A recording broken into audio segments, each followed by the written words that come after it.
Shalom. Selamat pagi Bapak Ibu dosen serta rekan-rekan mahasiswa.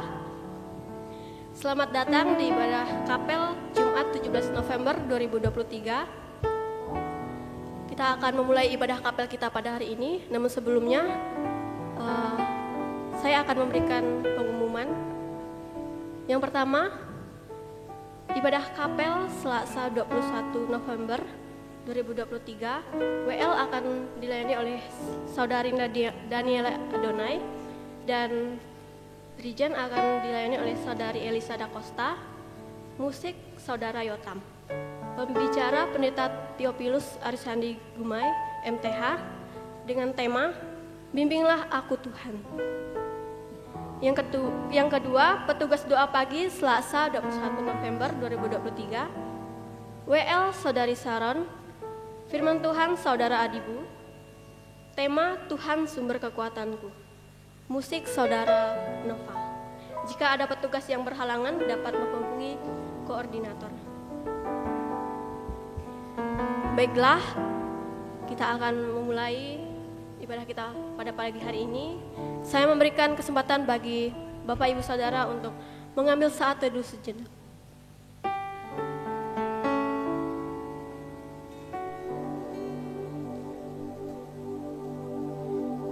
Mazmur pasal 100 ayat 1 sampai 5. Mazmur untuk korban syukur. Bersorak-soraklah bagi Tuhan, hai seluruh bumi. Beribadahlah kepada Tuhan dengan sukacita. Datanglah ke hadapannya dengan sorak-sorai. Ketahuilah bahwa Tuhanlah Allah. Dialah yang menjadikan kita dan punya dialah kita, umatnya dan kawanan domba gembalanya. Masuklah melalui pintu gerbangnya dengan nyanyian syukur, ke dalam pelantaraannya dengan puji-pujian. Bersyukurlah kepadanya dan pujilah namanya. Sebab Tuhan itu baik, kasih setianya untuk selama-lamanya dan kesetiaannya tetap turun-temurun. Mari kita bersatu dalam doa. Bapa kami yang di surga, kami sungguh mengucap syukur Tuhan untuk kasih-Mu bagi setiap kami pada pagi hari ini. Kami kembali datang dalam ibadah kapel pada hari ini. Biarlah Tuhan, Engkau yang akan memberkati setiap kami. Engkau memberkati juga hamba-Mu yang nantinya akan menyampaikan kebenaran firman Tuhan. Kiranya Engkau urapi dengan.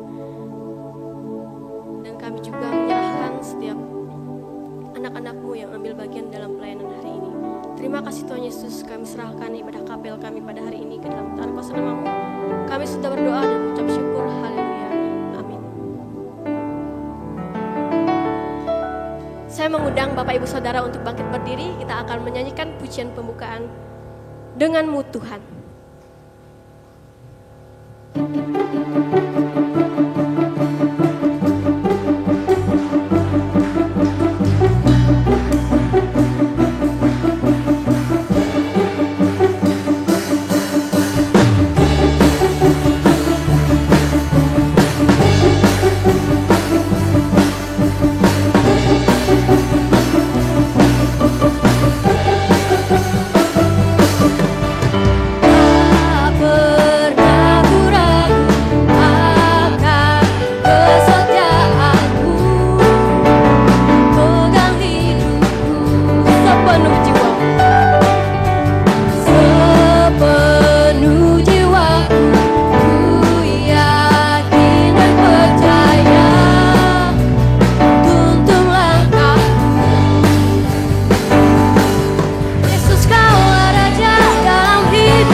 Pada pagi hari ini kita akan mendengarkan firman Tuhan yang disampaikan oleh Bapak Lukas Lukmana.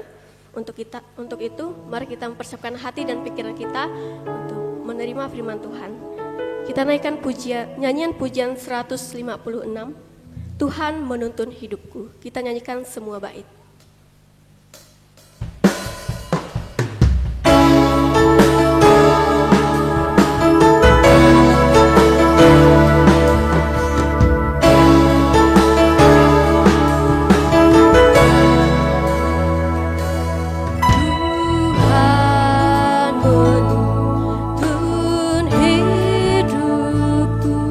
Betapa sungguh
Mari kita berdoa sebelum merenungkan kebenaran firman Tuhan. Tuhan, terima kasih karena Engkau memberi kesempatan buat kami untuk melantunkan puji-pujian, juga menaikkan doa kami. Kami mengucap terima kasih karena Tuhan mendengar. Sekarang gantian Tuhan, kami ingin mendengar kebenaran firman-Mu, suara Tuhan lewat hamba-Mu. Tuhan, kiranya Engkau akan menolong kami, menerangi pikiran kami, menguasai hati dan roh kami, ruang dengar kami dengan roh-Mu yang kudus, sehingga kami boleh mendengar kebenaran firman-Mu, mengerti dan mengalami dan mengamalkan kebenaran firman-Mu. Terima kasih Tuhan, tolonglah pemberitaan firman Tuhan pada saat ini. Dalam nama Tuhan Yesus kami berdoa. Amin. Shalom. Pak Rektor, teman-teman dosen, rekan pendeta, dan seluruh adik-adik mahasiswa STBI yang saya kasih.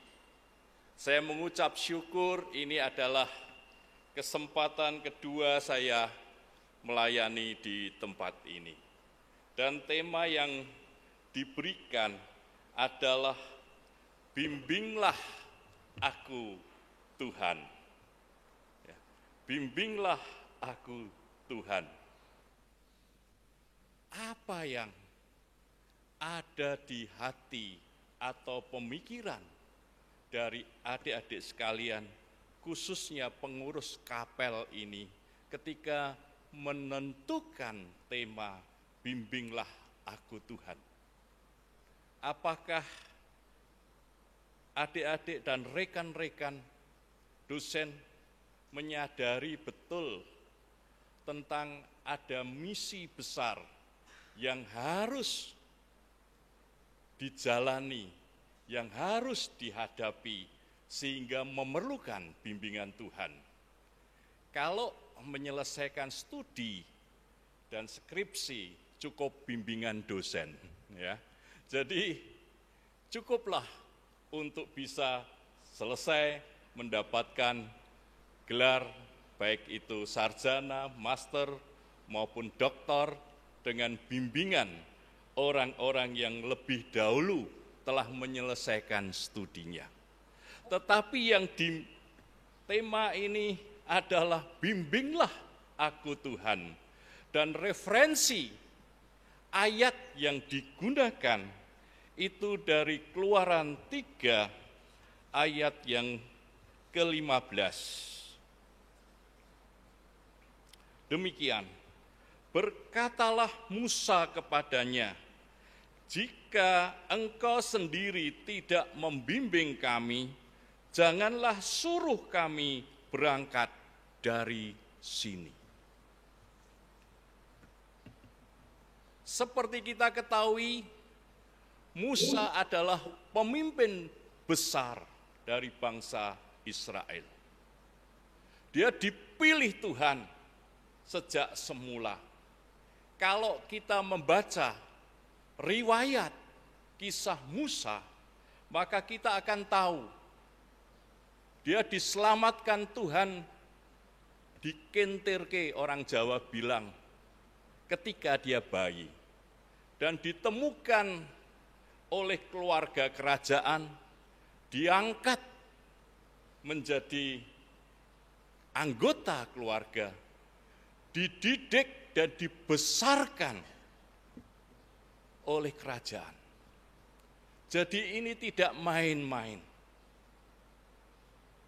Dia adalah orang yang dipilih Tuhan, dipersiapkan secara matang. Bukan hanya itu saja.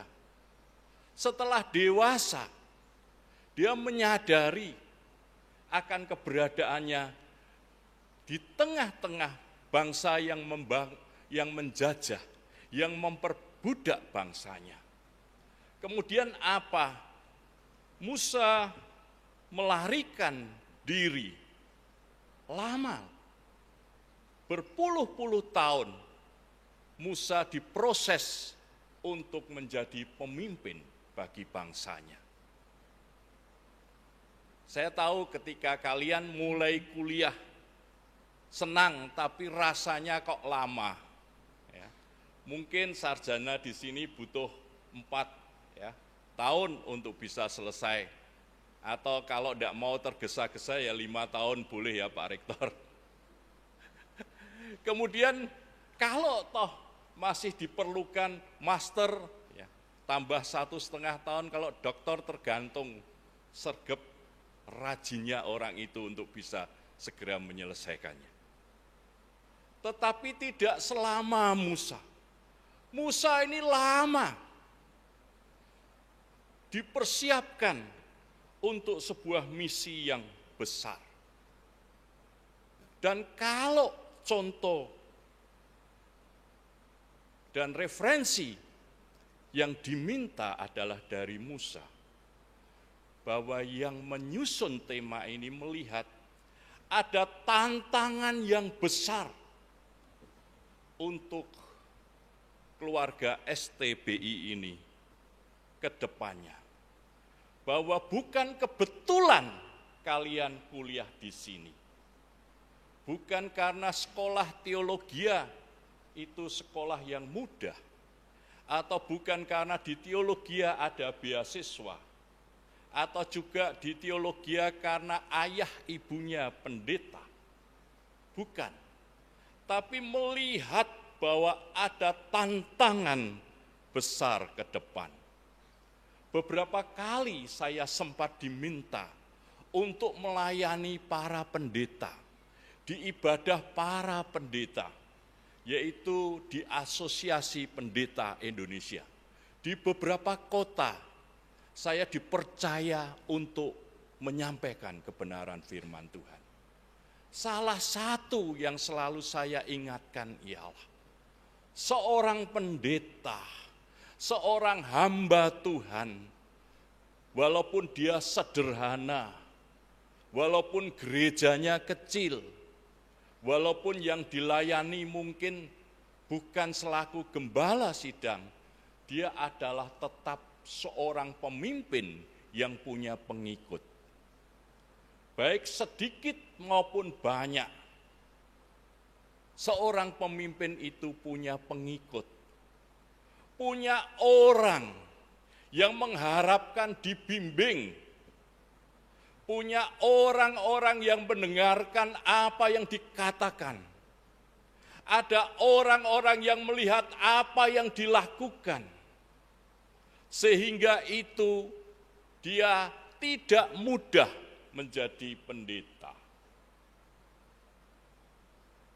Karena apa? Pendeta, hamba Tuhan, dimanapun kalian berada, itu punya pengikut. Mungkin di sini tidak semua kepingin jadi gembala sidang. Mungkin ada jadi pembimbing sekolah minggu, pembimbing remaja, atau bahkan cita-citanya cukup sederhana. Saya masuk sekolah teologi supaya jadi istrinya pendeta. Ada yang begitu loh, ya. Sekolah teologi supaya mempersiapkan diri jadi istri pendeta. Itu baik, tetapi selalu saya ingatkan, sekecil apapun lingkunganmu, engkau punya pengikut. Dan kalau engkau mempunyai misi dalam pelayanan dan punya visi yang besar untuk kemuliaan nama Tuhan, maka engkau harus dipersiapkan. Kita tahu bahwa Musa bukan saja mengalami mujizat dari Tuhan, bukan saja mengalami berkat-berkat dari Tuhan, bukan saja mengalami kasih sayang dari Tuhan, tetapi dia mengalami Tuhan sendiri. Inilah bedanya. Bahkan Musa itu sangat istimewa. Mengapa? Dia bisa bercakap-cakap langsung dengan Tuhan, mendengar langsung suara Tuhan, dan bisa menyampaikan apa yang Tuhan kehendaki untuk bangsa Israel. Tidak semua punya keistimewaan seperti Musa. Tetapi Musa di ayat 33, ayat 15 ini, dia minta supaya Tuhan membimbing dia dalam menjalankan misinya. Mengapa demikian? Bukankah mujizat Tuhan sudah diberikan? Bukankah kasih karunia Tuhan sudah dia rasakan? Bahkan kalau kita mau kembali membaca pasal 33 Keluaran ini, dari ayat yang pertama, sebetulnya Tuhan sudah memberikan utusannya, yaitu malaikatnya, supaya menolong dia dalam memimpin bangsa Israel. Dan bahkan Tuhan sudah campur tangan untuk mengalahkan musuh-musuhnya dan menghilangkan hambatan-hambatan di depannya. Tetapi rupanya Musa ini merasa tidak cukup kalau tidak dibimbing oleh Tuhan sendiri. Mengapa demikian? Karena Musa sudah punya pengalaman mengalami Tuhan. Banyak orang yang berpikir ketika kita sudah banyak belajar Alkitab, khususnya setelah masuk sekolah teologi, kita merasa mengalami Tuhan. Saya katakan tidak. Orang yang belajar tentang kebenaran firman Tuhan, yang sekolah teologi sekalipun, memang secara keilmuan dia akan bertambah pintar. Ilmunya tambah banyak, iya. Apalagi kalau sudah lulus, karena sudah melalui ujian, sudah teruji. Tetapi bukan berarti dia mengalami penyertaan Tuhan. Kita berpikir kalau orang baik, orang saleh pasti mengalami penyertaan Tuhan. Ternyata tidak. Kita tahu Ayub, di pasal-pasal awal kita melihat bagaimana Ayub hidup, bagaimana dia sukses dalam keluarganya, sukses dalam bisnisnya, sukses sebagai orang kaya. Kita tentu memandang, oh ini adalah orang yang mengalami Tuhan, yang disertai Tuhan, yang diberkati Tuhan. Ayub diberkati Tuhan, betul. Ayub bertemu dengan mengalami berkat Tuhan, iya. Tetapi kalau kita membaca kitab Ayub secara utuh, maka kita akan tahu. Bahkan di Ayub 42 ayat 5 dan 6, kita tahu ya, Ayub yang selama ini hidup saleh, hidup dipenuhi dengan berkat Tuhan, setelah mengalami masa penderitaan dan dia dipulihkan, dia punya kesaksian. Nanti dibaca ya, bahwa dulu aku mendengar dari kata orang, tapi sekarang aku melihat dengan mataku sendiri. Itu artinya apa? Dulu dia belum mengalami Tuhan. Dia hanya bertemu dan mengalami berkat Tuhan. Sehingga kemudian dia mencabut segala perkataannya yang tidak benar mengenai Tuhan. Dia menyesal, di ayat 6 ditulis demikian. Mengapa? Karena setelah dia mengalami Tuhan, itu berbeda. Demikian dengan Musa. Tidak cukup mujizat dia terima. Tidak cukup berkat Tuhan dia terima. Tetapi dia ingin dibimbing oleh Tuhan sendiri. Saya punya 2 anak. Anak pertama saya laki-laki, yang kedua cewek. Nah, tanpa disuruh, anak-anak itu yang cowok bisa lebih dekat ke mamahnya, yang cewek bisa dekat ke papahnya. Walaupun kami memperlakukan dan menyayangi mereka sama, tetapi yang cewek ini sangat dekat dengan saya. Dari kecil, dia selalu ingin saya dampingi. Dia pergi kemana-mana.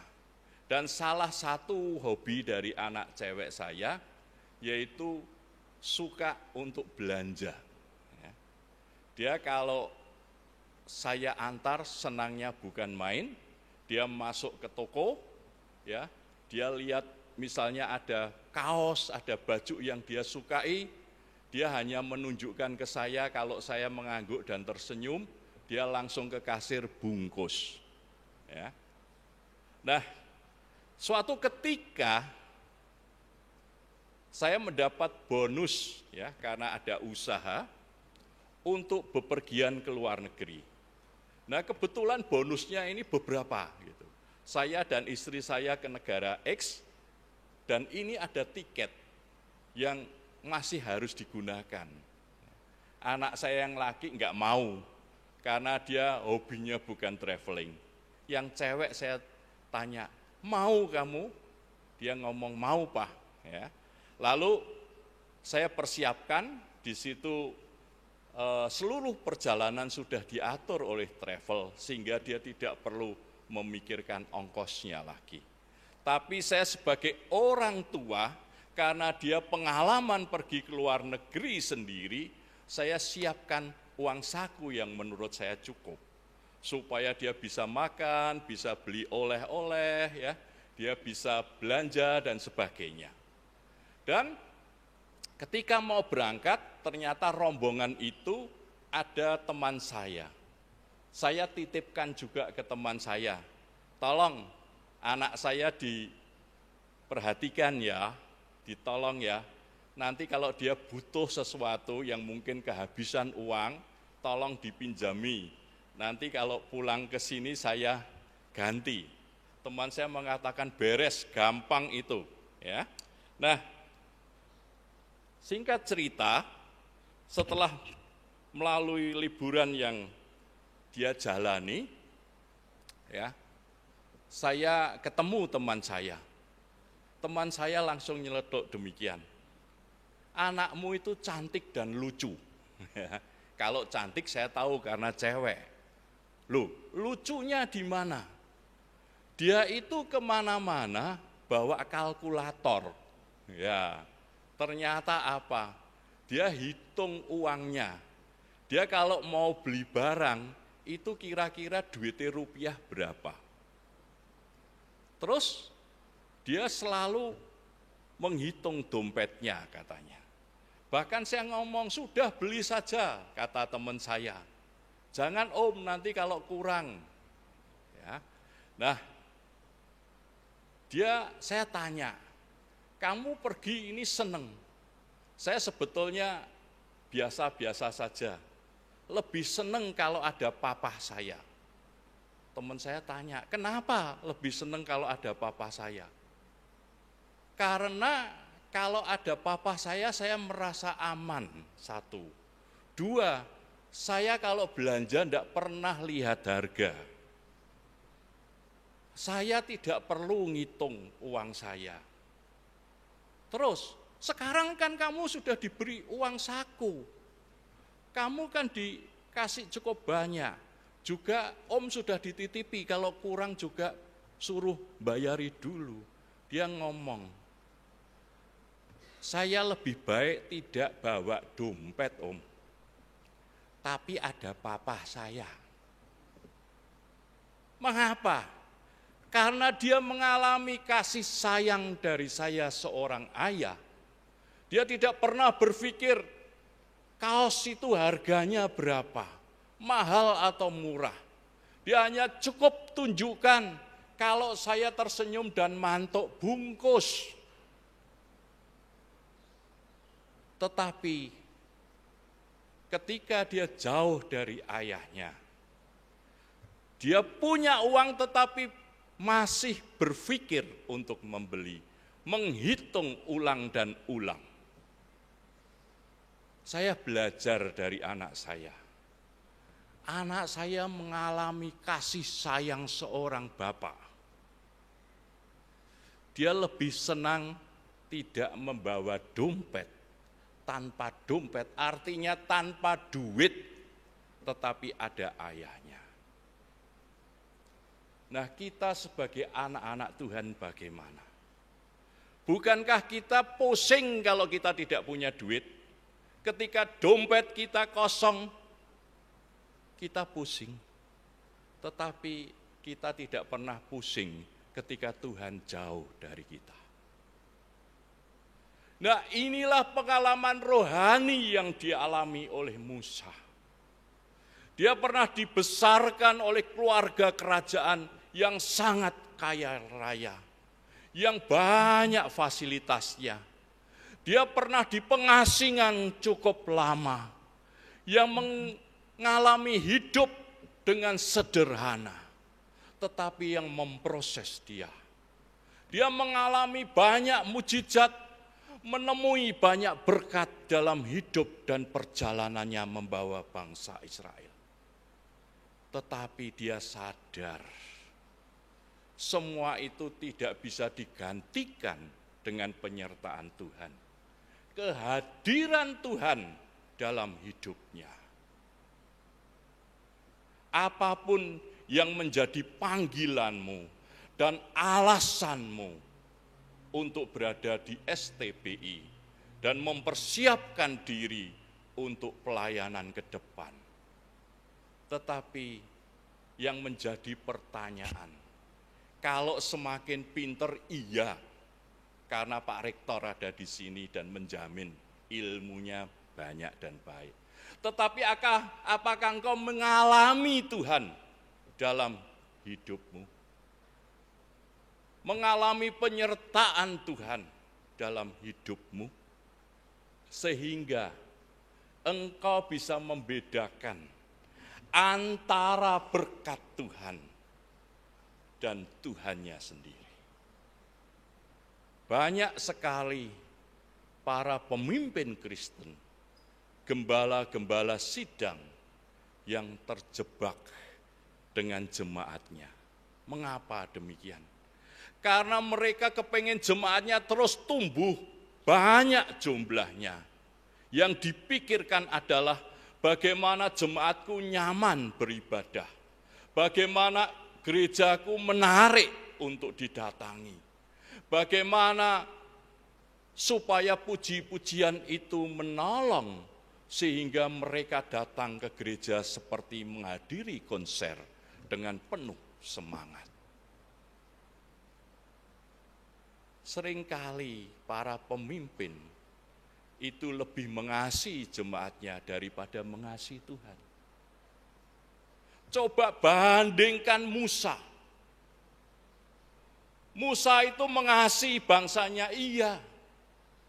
Dia tahu bangsanya itu tegar tengkuk, dablek. Tidak mudah memimpin bangsa Israel. Sampai sekarang pun bangsa Israel tetap sama. Dikeroyok banyak negara, tetap saja kekeh dengan pendapatnya. Dari dulu memang begitu.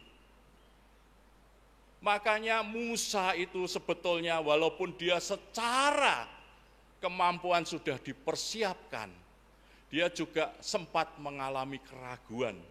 untuk menjalankan misi Allah, membawa bangsa Israel keluar dari Mesir, dari perbudakan, dan menuju ke tanah perjanjian. Berat, saudara. Bahkan berulang-ulang kali mereka membuat ulah. Bukankah mereka sudah dipelihara Tuhan? Ketika siang diberi tiang awan, ketika malam diberi tiang api. Mereka juga mendapat makanan dalam perjalanan. Bahkan Tuhan membuat bangsa Israel bangsa Mesir hatinya bisa bermurah hati. Ketika mereka keluar dari Mesir, mereka disangoni oleh orang-orang Mesir. Tetapi itu ternyata tidak cukup, sehingga mereka seringkali berontak. Tetapi Musa yang punya kesempatan untuk mendengarkan firman apa kehendak Tuhan atas bangsanya, dia berani menyampaikan dengan jujur dan menyampaikan apa adanya kepada bangsanya yang tegar tengkuk.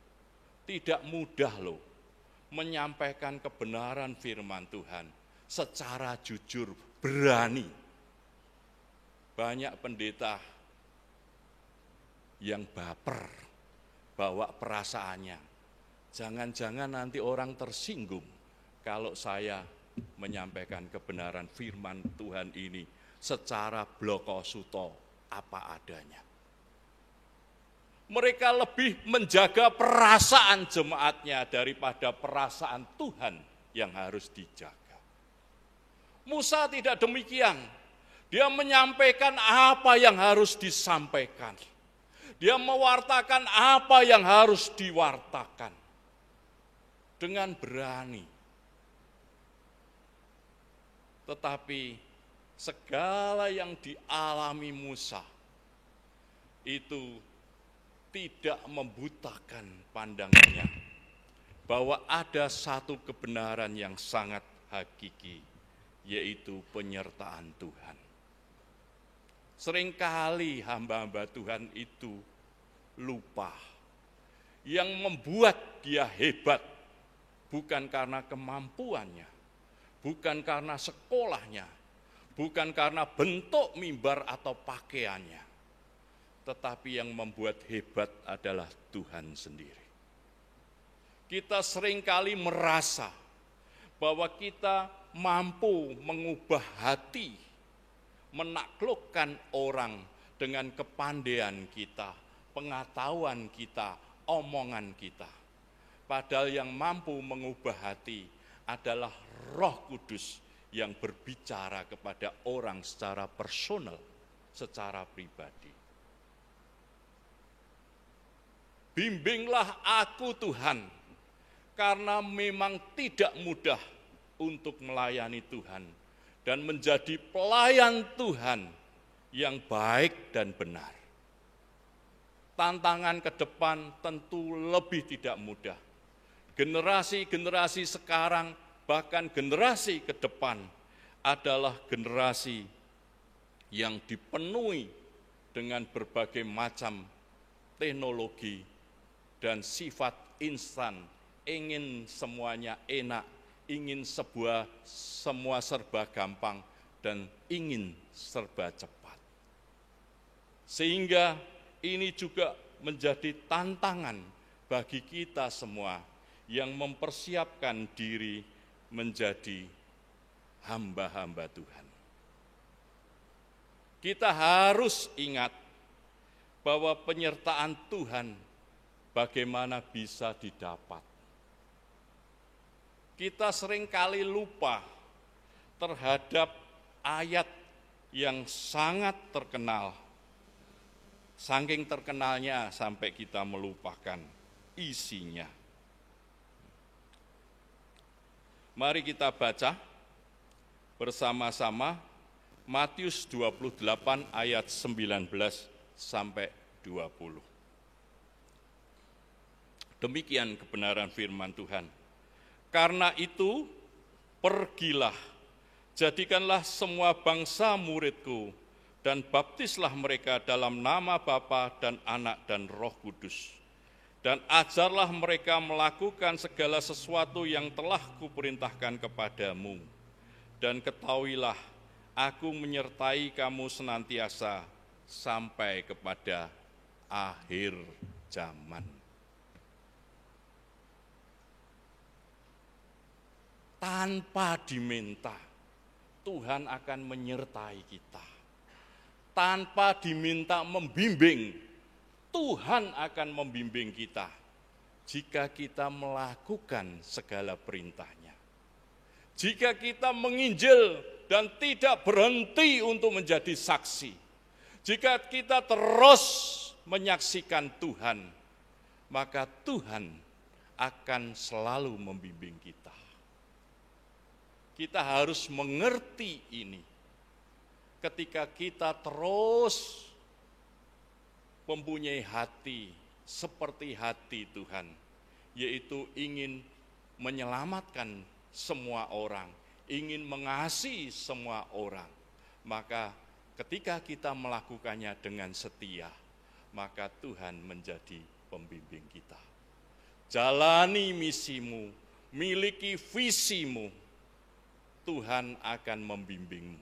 Amin. Mari kita berdoa.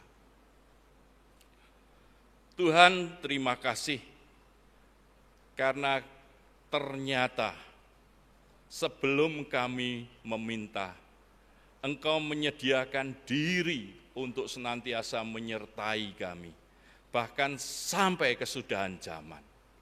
Engkau sendiri yang menjanjikan, yang akan membimbing kami melewati segala musim dalam kehidupan kami. Tolonglah kami Tuhan, supaya kami selalu sadar dan kami semua mengalami Tuhan, sehingga kami tahu bahwa yang paling berharga bukan berkat Tuhan, tetapi Tuhan sendiri. Terima kasih Tuhan, dalam nama Tuhan Yesus kami berdoa. Amin.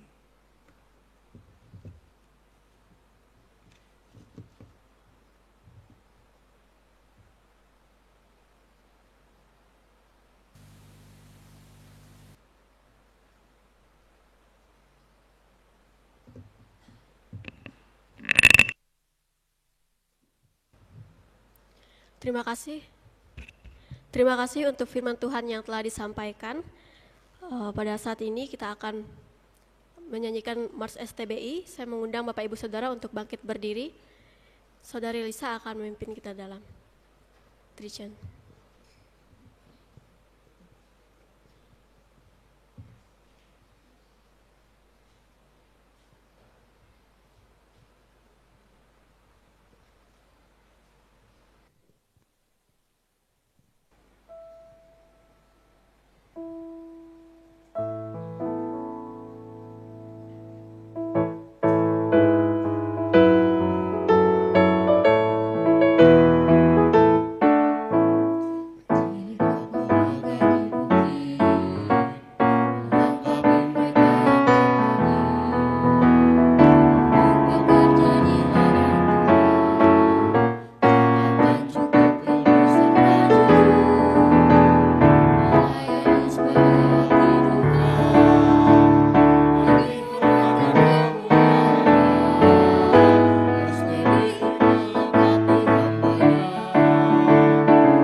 masih bangkit berdiri, kita akan menutup ibadah kapel kita pada hari ini. Minta dengan kasih Bapak Yesaya akan menutup kita dalam doa.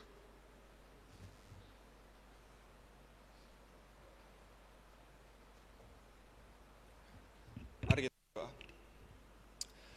Bapa di dalam surga, kami bersyukur pada pagi hari ini kembali kami diizinkan untuk bersekutu bersama-sama. Kami sudah memuji memuliakan nama Tuhan, kami sudah bersama-sama merenungkan kebenaran firman Tuhan.